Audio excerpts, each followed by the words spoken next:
Are natural consequences the same thing as punishments? Not exactly, but a lot of parents mix up the two and use the terms interchangeably. So I want to help clarify so you can make more informed decisions about your parenting. Natural consequences is what happens naturally as a result of our behavior, because that's how the world reacts. Nobody has to intervene, no person has to make a decision about this. So for example, if my son smashes a toy on the floor, the toy breaks and then there's no longer that toy. That's a natural consequence, that's physics.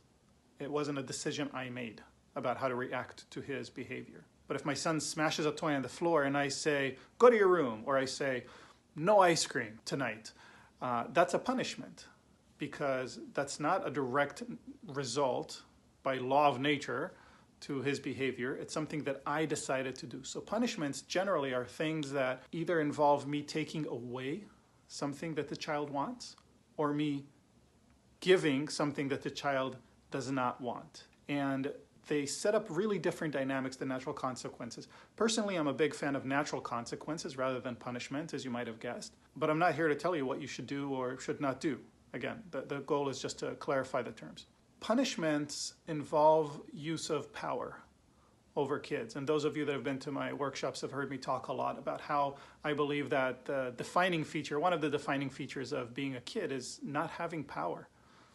So many people and things have power over us. We're short, we're relatively weak, we don't understand how everything works, and even legally speaking, we can't make decisions on our own, right? We rely a lot on adults around us, and especially on our parents. And punishments really bring to the front this power dynamic. We can do things to our kids that they don't like, or take away things that they like.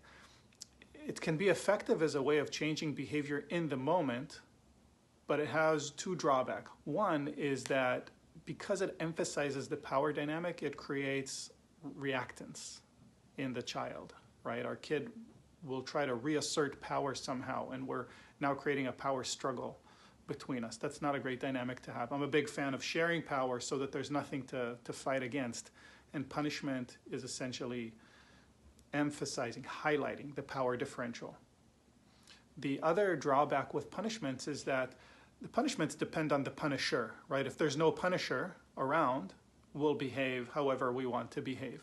So for example, if we know for a fact that there's no cop and no speed testing radar thing anywhere within a 100-mile radius, many of us will speed.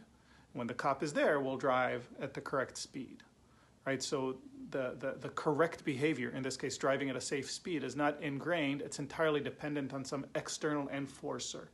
So if we're trying to teach our kids good behavior or constructive behavior, anything like this, if that behavior depends on our presence, if it relies on our presence and the potential for our punishing them, that means that they'll behave the way we'd like them to behave when we're around. But when we're not around, they might rebound to the other side, especially because of this power dynamic that we set up by punishing them. Now they have an opportunity to assert power by behaving the way they want to. Natural consequences work really differently. They have some advantages, they have some disadvantages. The disadvantages of natural consequences is that they might require us to be more uncomfortable by seeing what happens to our kids. So for example, if our kid is slow to get ready to go to the playground or to a party or to a movie or whatever it is that we all want to go to, maybe the kid wants to go to specifically, then we might arrive late. It's not fun to arrive 30 minutes into the start of a movie, or to arrive at the playground 10 minutes before we need to go home. If we allow that to happen as a natural consequence, then the lesson gets ingrained very differently. Right? This is about the world. Again, we're not punishing the child. So we avoid the power dynamic and emphasizing the power differential. And we're in fact giving a lot of power to our child. A really good way to do natural consequences is to give our kid advance warning that this is going to happen. You want to watch another movie? We could do that, but then we're going to be late to this thing if we do that. Or, we keep starting to play, as you're putting on your shoes, you keep wanting to play or throw things around or whatever, or wrestle. And if we keep doing this, we'll be late. And the kid then has a choice. It's really granting a lot of autonomy to the child as long as we're giving the child the information that the child needs. I had one time here when my son, when he was maybe 3 or 4, we were getting ready in the morning and he really wanted to watch a short video on YouTube, some Lego animation thing probably or something like that. And I said, I remember you want to go see your friends at the playground, right, before it's classroom time. And he said, it's okay. I think it'll be okay. And I said, I really think we'll be late. I'm pretty sure we're going to be late for playground if we watch another video. And he said, no, I want to watch a video. And I said, okay. And we watched a video, and then we drove to pre-K, and all the kids were coming back inside from the playground, and he was pretty upset about it. Not with me.